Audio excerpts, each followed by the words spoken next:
That's right. That's right. Matt Gaetz didn't do shit. He didn't do nothing. He's the goodest boy. He didn't do nothing. Shout out to the National Pulse as we read this article here.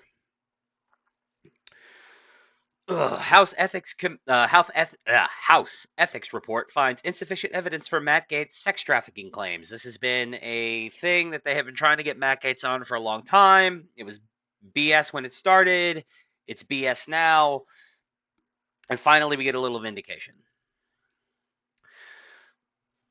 The House Ethics Committee leaked a highly partisan report into former Representative Matt Gaetz to Politico this weekend, which claims in its report that the Ethics Committee investigation did not find, quote, sufficient evidence, unquote, to show that Gaetz violated federal sex trafficking laws, an accusation that the Justice Department had also investigated. The DOJ did not charge Gaetz.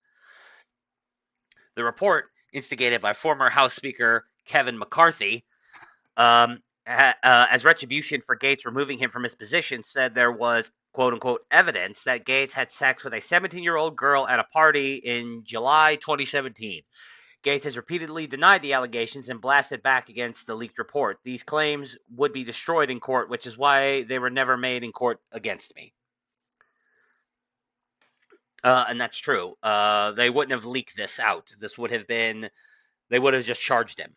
All right, so they knew it was BS. This was always meant to destroy his reputation.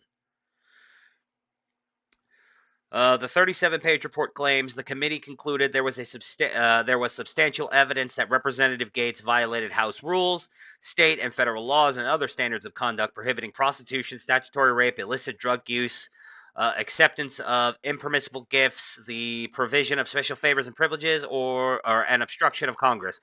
I mean, seriously, at this point, which congressman or senator hasn't done this? Hasn't done at least one or multiple or fucking all of these things?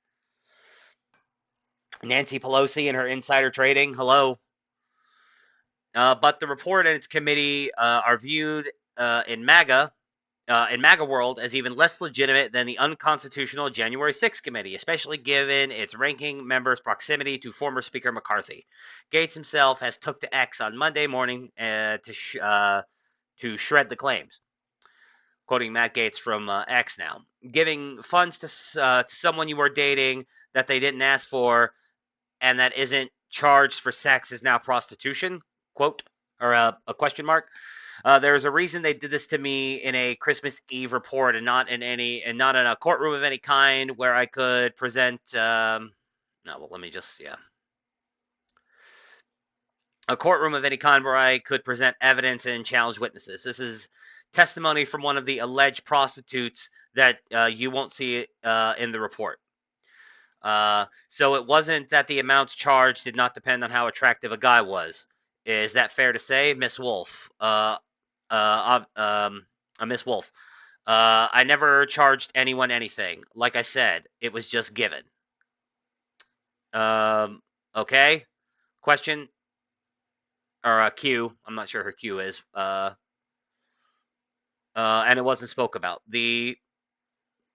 The idea, of course, is that he was in 2017. He was dating this girl. He gave her a little bit of money, and they're now trying to say that he was paying for sex. I mean, it's like Riley from the Boondocks so famously said, "No matter what you paying, you're always paying for it," and that's true. You're always paying for it. Anyway, let's move on. The Department of Justice previously examined Gaetz' activities for potential sex trafficking violations, but did not pursue charges. The woman involved testified the encounters were consensual.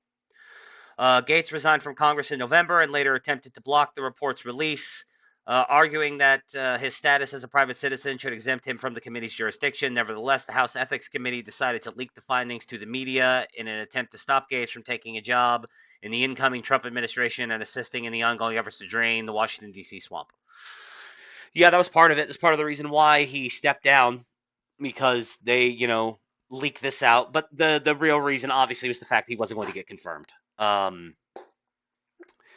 If you think rhinos in the House of Representatives hate Matt Gaetz, the rhinos in the Senate hate him even more.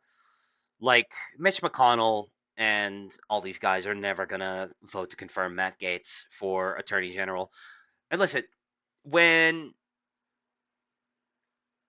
like when he got announced, I got as the nominee for Attorney General. I got as excited as anybody. I was like, Matt Gaetz for Attorney General? Are you kidding me? Fucking win! It's a win. It's a huge win. That might have been the single best nomination that Trump made for his new cabinet. Could have probably the single best. I mean, a lot of people would probably say Kash Patel, um, um, or the announcement of Doge and Elon and Vivek, um, but no, seriously, Matt Gaetz as Attorney General was could have been like such a huge win for us, but it wasn't meant to be. The swamp would not allow it, but hopefully, you know, Trump actually drains the swamp this time. And it seems like he actually does intend to. Like his new cabinet is like just with the exception of a couple like Marco Rubio whatever, but it's just win after win after win of people that we love, people that we want to see in charge, people that we want to see. Hopefully this isn't just a dog and pony show like everything else is. We'll see how it goes. But yeah, like, share, subscribe, all that noise. Follow me on X. You know the drill.